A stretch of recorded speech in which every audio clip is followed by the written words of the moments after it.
Bonjour et bienvenue à Vie de foi. Cette semaine, nous parlons comment on peut mettre un stop à cette vie de péché habituelle. Dieu ne nous appelle pas à marcher dans le péché, mais dans la justice. Il nous appelle à marcher dans la sainteté et c'est possible pour nous, les enfants de Dieu. On a vu dans notre première émission comment on pouvait recevoir aujourd'hui la révélation de notre liberté. J'ai partagé, en fait, quelque chose que j'ai vécu quand j'étais plus jeune. En fait, j'ai vécu une révélation. J'ai reçu une révélation de la part de Dieu du fait que je n'avais pas besoin de supplier Dieu d'être délivré du péché, comme j'ai déjà fait. J'ai déjà prié, « Oh Seigneur, délivre-moi du péché ». Mais dans la première émission, j'ai partagé, en fait, que j'ai reçu la révélation que nous avons été délivrés il y a déjà 2000 ans. Donc, je vous ai partagé tout ça et comment vous pouvez aussi marcher dans cette liberté. Mais j'ai précisé une chose, j'ai fait une nuance parce que des fois, on peut ressentir des oppressions et on peut avoir des dépendances et on peut s'imaginer qu'en jeûnant, en plaidant Dieu, « Oh Seigneur, s'il te plaît, délivre-moi », on peut s'imaginer en fait que c'est comme ça qu'on va être libéré. Mais en fait, on doit comprendre notre autorité spirituelle. Donc, Christ a déjà accompli tout ce dont on a besoin pour être libre. Amen. Donc, on n'a pas besoin de supplier Dieu. On n'a pas besoin de jeûner. Si on jeûne, c'est parce qu'on veut vraiment dominer sur la chair. Donc, le jeûne, c'est très, très bien, mais pour les bonnes raisons.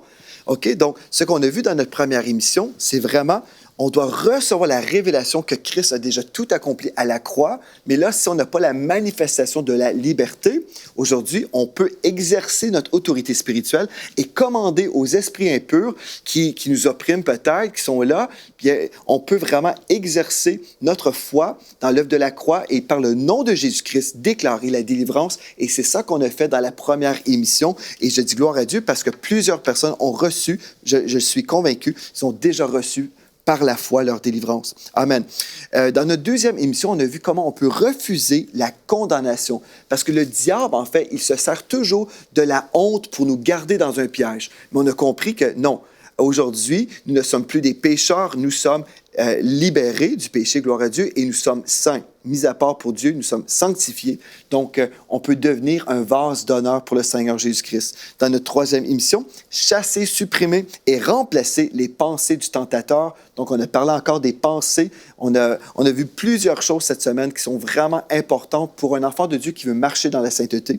Et aujourd'hui, on va parler comment on peut expérimenter la puissance du Saint-Esprit. Oui, la puissance du Saint-Esprit d'une façon tangible. Parce que si on peut vraiment marcher dans la sainteté, on ne doit pas s'imaginer que c'est par nos propres forces. Ce n'est pas nos forces personnelles. On ne peut pas y arriver par nous-mêmes et dire, voilà, j'ai exercé ma volonté et puis je marche dans la sainteté grâce à moi-même. Non. Tout ce qu'on peut recevoir vient de Dieu. Amen. Donc, la puissance vient de Dieu et je vais vous enseigner aujourd'hui comment vous pouvez vraiment recevoir cette puissance surnaturelle pour vivre une vie chrétienne surnaturelle. Mais juste avant, j'aimerais vous lire un texte dans la parole et ensuite, on va écouter un chant merveilleux de notre sœur Peggy Lapierre-Charles qui va vous parler de la fidélité de Dieu.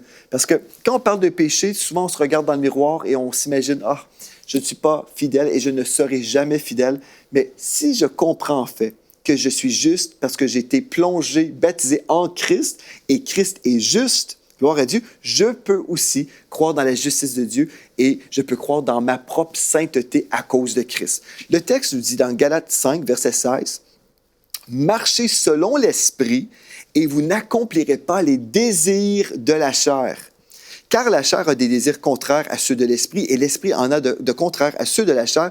Ils sont opposés entre eux afin que vous ne fassiez point ce que vous voudriez. Le texte nous dit « marcher selon l'esprit ». Et le « E » dans ma Bible, c'est un « E » majuscule. Donc, on s'imagine, on doit marcher selon le Saint-Esprit. Et c'est bon, absolument. Nous devons marcher selon la direction du Saint-Esprit. Amen. Mais ce texte-là, je ne crois pas, devrait être traduit ou on ne devrait pas avoir un E majuscule ici, mais plutôt un E minuscule. Pourquoi je vous dis ça? Parce qu'en fait, l'apôtre Paul est en train d'enseigner comment marcher selon l'homme intérieur. Marcher selon l'Esprit. Votre esprit, où habite le Saint-Esprit? Vous comprenez? Donc, ce n'est pas mal de dire ou d'utiliser un E majuscule parce que on comprend ici. Mais marchez selon votre esprit et vous n'accomplirez pas les désirs de la chair. Parce qu'on fait un contraste entre votre esprit, l'homme spirituel, et l'homme charnel. Vous me suivez? Donc, ce n'est pas un contraste entre Dieu et votre chair, mais c'est un contraste entre votre esprit, l'homme spirituel, et l'homme charnel. Donc, le texte nous dit, marchez selon votre esprit Oui, là où habite le Saint-Esprit, et vous n'accomplirez pas les désirs de la chair. Mais des fois, on essaie de ne pas accomplir les désirs de la chair par notre propre volonté, en essayant très, très fort. Mais Dieu nous dit, non, non, ce n'est pas comme ça. Marchez tout simplement selon votre esprit, où habite le Saint-Esprit. Et le Saint-Esprit va toujours vous diriger, va toujours diriger votre esprit dans le chemin de la sainteté. Vous me suivez? Donc, ce texte-là, marchez selon l'esprit et vous n'accomplirez pas les désirs de la chair, ça devrait être un verset qui nous réjouit, qui nous bénit au maximum. Pourquoi? Bien parce que la formule de la victoire est là. On veut marcher selon notre esprit. Mais là, on va dire, mais comment être puissant dans cette marche chrétienne? Est-ce que je peux vraiment être fidèle? Bien, on va écouter un chant maintenant de notre sœur Peggy qui va vous chanter sur la fidélité de Dieu. J'aimerais ça que vous puissiez vraiment constater la grandeur de notre Dieu et après, je vais vous partager vraiment le chemin de la victoire que vous pouvez commencer à expérimenter aujourd'hui si vous exercez votre foi dans l'œuvre de la croix. Donc, on se retrouve immédiatement après ce chant.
Amen. C'est la vérité de la parole de Dieu. Dieu veut vous relever.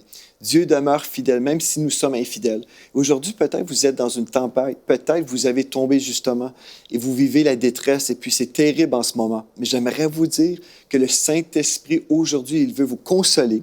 Et aussi, le Seigneur veut vous pardonner de tous vos péchés.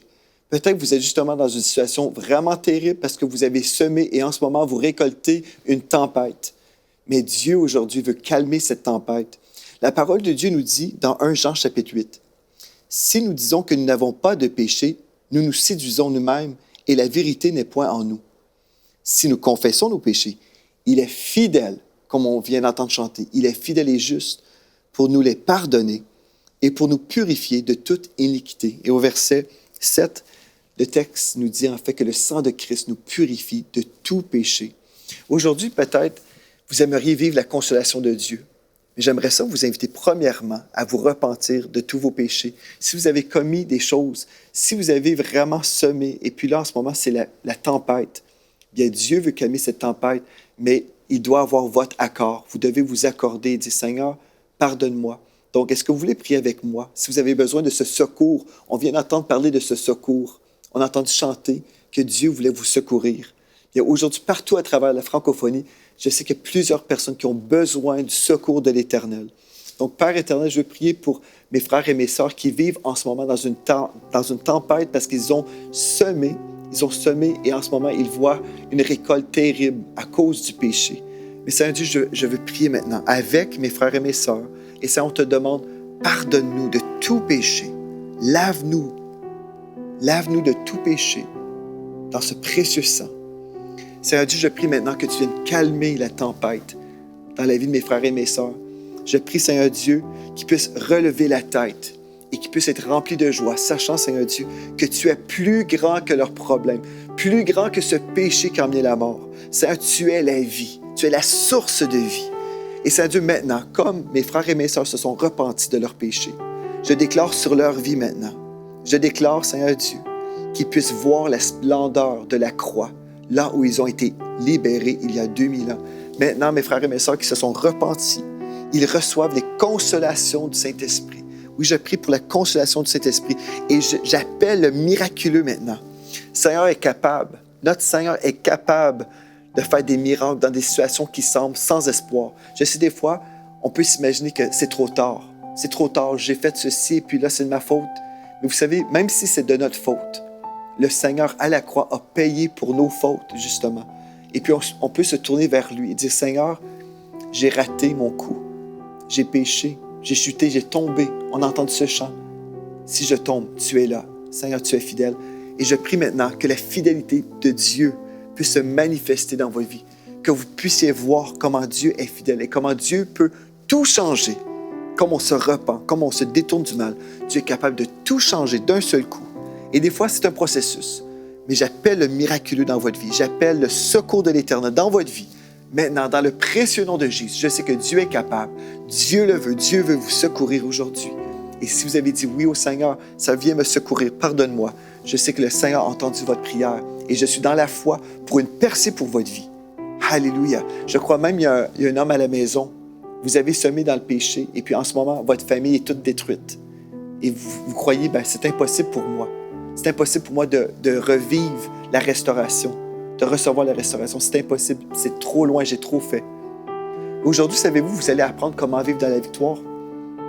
Et puis, vous pourrez même exercer votre foi pour la restauration parce que vous saurez que vous devenez un homme nouveau. Vous savez que des fois, quand on commet des péchés, puis c'est à répétition, on s'imagine, il n'y a pas d'espoir parce que de toute façon, je ne sais pas comment arrêter de pécher. Mais aujourd'hui, non seulement Dieu vous pardonne, mais la semence d'espoir est semée en vous maintenant. L'espoir en Dieu. Dieu est capable de vous restaurer. Dieu est capable de faire ce miracle. Mais aujourd'hui, je veux aussi vous aider à comprendre que vous pouvez être victorieux aujourd'hui même sur la domination du péché dans le nom de Jésus. Et vous pouvez m'écrire aussi, frère, je crois que Dieu va vous aider dans cette situation. Mais écrivez-moi et puis on va se réjouir avec vous pour la percée. J'aime ça, les témoignages de percée. On en reçoit tous les jours, des vies transformées, des vies sauvées, des personnes sauvées, des personnes qui passent de la mort à la vie, des corps malades qui sont guéris constamment. Pourquoi? Parce que Dieu est encore vivant. Jésus est le même, hier, aujourd'hui et éternellement. Ce Jésus qui voulait guérir dans le passé, il veut encore guérir. Ce Jésus qui pardonnait dans le passé, il pardonne encore, il délivre encore. Et c'est ce Jésus que nous proclamons aujourd'hui à Vie de foi. Amen. On a vu au tout début de l'émission que Dieu nous appelle à marcher selon notre esprit. Et si on fait ça, on n'accomplira pas les désirs de la chair. Mais là, vous dites, mais je ne sais pas comment marcher par l'esprit. Bienvenue avec moi dans Romains, chapitre 7. Ici, on va voir un texte qui est vraiment révélateur. En fait, dans ce texte, on voit l'apôtre Paul qui nous révèle, en fait, un combat. Donc, on va aller au verset 14. Donc, Romains, chapitre 7, verset 14. Écoutez bien ceci, vous allez peut-être vous identifier ici.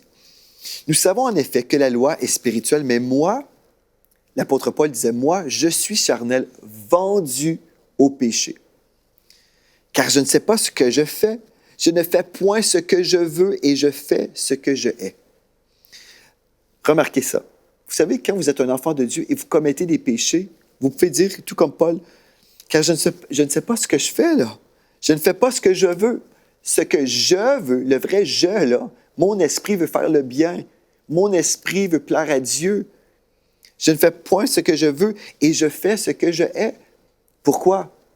Il y a une domination ici, là, de la nature pécheresse sur l'enfant de Dieu. Or, au verset 16, « Or, si je fais ce que je ne veux pas, je reconnais par là que la loi est bonne. Et maintenant, ce n'est plus moi qui le fais, ce n'est pas mon esprit, là, le vrai moi, mais c'est le péché qui habite en moi. » Mais qu'est-ce que ça veut dire, le péché qui habite en moi? En fait, on parle ici de la nature pécheresse. C'est la nature pécheresse qui habite dans la chair. Ce qui est bon, je sais, n'habite pas en moi, c'est-à-dire dans ma chair. J'ai la volonté, mais non le pouvoir de faire le bien. Et c'est ça qui s'est produit dans la vie de plusieurs hommes et femmes de Dieu. En fait, dans la vie de tous les enfants de Dieu. On n'a pas le pouvoir de marcher dans la sainteté par nous-mêmes. Même si on peut exercer notre volonté à un certain niveau, on peut essayer, mais après un certain moment, notre chair va se fatiguer et on va retomber dans le péché. Car je ne fais pas le bien que je veux et je fais le mal que je ne veux pas. Et si je fais ce que je ne veux pas, ce n'est plus moi, donc ce n'est pas mon esprit qui le fait, c'est le péché qui habite en moi, dans son corps. Verset 21, « Je trouve donc en moi cette loi, quand je veux faire le bien, le mal est attaché à moi. Car je prends plaisir à la loi de Dieu, selon l'homme intérieur, donc selon l'esprit. Oui, je veux faire la volonté de Dieu, mais je vois dans mes membres une autre loi qui lutte contre la loi de mon entendement et qui me rend captif de la loi du péché qui est dans mes membres. » Donc, si on parle vraiment la chair, la nature charnelle, la nature pécheresse exerce sa domination sur la chair de l'apôtre Paul ici dans ce texte. « Misérable que je suis !» Quand on se regarde dans le miroir après avoir commis des péchés, on peut être rempli de honte et se dire justement « Misérable que je suis !» Qui me délivrera de ce corps de mort? La réponse au verset 25 de Romains chapitre 7. « Grâce soit rendue à Dieu par Jésus-Christ, notre Seigneur. Ainsi donc, moi-même, je suis par l'entendement esclave de la loi de Dieu et je suis par la chair esclave de la loi du péché. » Et là, remarquez le premier verset de Romains 8. « Il n'y a donc maintenant aucune condamnation pour ceux qui sont en Jésus-Christ. En effet, la loi de l'Esprit de vie en Jésus-Christ m'a affranchi de la loi du péché et de la mort. » Alléluia. Vous voyez, à l'époque, lorsque l'apôtre Paul a écrit ce texte sous l'inspiration du Saint-Esprit, il n'y avait pas de chiffres, il n'y avait pas un début de chapitre et la fin, mais tout ça, c'est ensemble. S'il n'y a aucune condamnation pour ceux qui sont en Jésus-Christ, c'est parce qu'il avait reçu la révélation, en fait, que ce n'était pas la puissance de sa chair qui pouvait remporter la victoire. Mais en fait, ce que vous avez besoin de comprendre, c'est que la puissance, ce texte-là nous dit qu'il n'avait pas la puissance en lui-même. C'était impossible. Et si vous vivez dans le péché, c'est parce que vous essayez par vous-même. Vous voulez être victorieux. Mais si vous réalisez là, que vous êtes dans la faillite spirituelle, là, vous êtes en faillite, et vous êtes incapable de vous sortir de votre problème. Vous êtes incapable de payer par les œuvres de la chair. Vous êtes incapable de vous sortir de votre péché. Donc, si vous réalisez que vous êtes impuissant, vous avez besoin d'une puissance. Une puissance qui va venir sur vous, qui va vous donner la capacité de surmonter le péché, qui va vous donner la capacité aussi de résister au diable afin qu'il puisse fuir loin de vous. Mais comment faire? Bien, 1 Corinthiens chapitre 1, verset 18, il est écrit « Le message de la croix est une folie pour ceux qui périssent. » C'est fou, c'est stupide pour ceux qui périssent. Mais pour nous qui sommes sauvés, elle est une puissance de Dieu. Si je n'ai pas la puissance en moi-même, j'ai besoin d'avoir la puissance de Dieu. Et Dieu vous donne sa puissance si vous placez votre foi dans l'œuvre de la croix, là où vous avez été libérés il y a 2000 ans. Il y a 2000 ans, lorsque le Seigneur Jésus est mort sur la croix, oui, c'était pour payer votre dette de péché. Oui, alléluia, gloire à Dieu. Il a payé pour que vous soyez pardonnés. Mais ce n'est pas assez d'être pardonné. Dieu est fidèle, alléluia, on peut chanter Dieu est fidèle. Mais Dieu vous appelle à être fidèle également. Comment être fidèle? Comment marcher dans les voies de Dieu? Comment honorer notre Dieu? Je dois exercer ma foi, pas dans ma puissance, mais dans la puissance qui vient de Dieu. Mais cette puissance vient uniquement si ma foi n'est pas centrée sur mon nombril et dans mes capacités, mais dans les capacités de Dieu. Remarquez bien, si on va aller ensemble dans Romains chapitre 6, au verset 14, nous lisons « Le péché, c'est-à-dire la nature pécheresse, n'aura point de pouvoir. » On parle encore de pouvoir ici. « N'aura plus de pouvoir sur vous, puisque vous êtes non sous la loi, mais sous la grâce. » La puissance de Dieu est disponible pour vous. Dieu vous appelle à dominer sur votre chair. Alléluia. Pas par votre propre puissance, mais par la puissance de Dieu qui est accessible seulement si vous placez votre foi sur ce que Jésus a fait pour vous il y a 2000 ans. Je vais vous aider à comprendre. Si je suis tenté par un morceau de gâteau, OK, admettons, j'ai déjà mangé un morceau et puis un deuxième morceau, ça serait de la gourmandise. Ce serait le péché de la gourmandise. Comment résister? Par ma puissance, je peux essayer de résister, mais après un certain moment, je vais tomber et je vais manger le morceau de gâteau. C'est ça que plusieurs chrétiens font. Ils résistent, et après un certain moment, ils vont tomber. Mais là, la prochaine fois que le diable me présente un morceau de gâteau, ce n'est pas péché en passant de manger du gâteau, mais je veux juste simplifier l'illustration. La prochaine fois que la tentation vient, ce que je vais faire, je vais me rappeler, il y a 2000 ans, j'ai été libéré de la domination de ce péché sur moi. J'ai été libéré de la domination de ma chair qui me pousse à manger ça.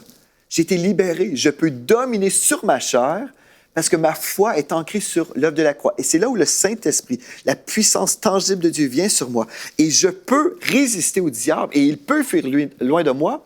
Pourquoi? Parce que la puissance de Dieu me libère par ma foi en Christ. J'espère que ça fait du sens pour vous. Donc, vous savez, si vous êtes dans un combat de la foi, votre combat va toujours être ancré dans l'œuvre de la croix. En fait, vous savez, quand on réalise que c'est déjà fait, j'ai déjà été libéré il y a 2000 ans, ça a déjà été fait, là. Bien, je n'ai pas de combat contre le péché. Je ne combats jamais le péché. Non. Des fois, j'entends des chrétiens dire « je combats tel péché ». Ne combattez pas le péché. Christ a été victorieux contre le péché. Recevez plutôt sa victoire sur le péché, sur la nature pécheresse. Recevez sa victoire. Recevez-la par la foi. Seigneur, je reçois ma liberté. Je reçois ta puissance maintenant, dans le nom de Jésus. Je reçois ta puissance et je marche dans la sainteté parce que ma foi n'est pas ancrée en moi-même, pas ancrée dans mes capacités, pas dans mes efforts, pas dans mon jeûne, pas dans ma consécration, même si je veux me consacrer, même si je vais prier, même si je vais jeûner. Non, ma foi n'est pas en moi-même, ma foi est en toi et ce que tu as fait pour moi. Tu m'as libéré il y a 2000 ans. J'ai été libéré, donc si j'ai été libéré, je suis libre aujourd'hui. Et ma foi va rester là, dans cette place, ce lieu de liberté. Tous les jours, je me rappelle que je suis libre du péché. Tous les jours, je marche et j'avance dans la puissance de Dieu, cette puissance tangible qui vient sur moi, cette puissance de Dieu qui est sur vous. Dieu est fidèle. Alléluia, on se réjouit dans sa fidélité. Si on commet des péchés, il est fidèle et juste pour nous les pardonner et nous purifier de toute iniquité. Mais Dieu aussi vous appelle à être fidèle et vous pouvez être fidèle aujourd'hui. Dans le nom de Jésus-Christ, déclarez-le, je suis fidèle, je suis saint, alléluia, et j'expérimente tangiblement aujourd'hui la puissance du Saint-Esprit. Alléluia, gloire à Dieu. Vous êtes une personne victorieuse et vous êtes puissant à cause de la puissance de Dieu qui est sur vous en ce moment. Gloire à Dieu. Merci d'avoir été là. D'ici à demain, soyez richement bénis.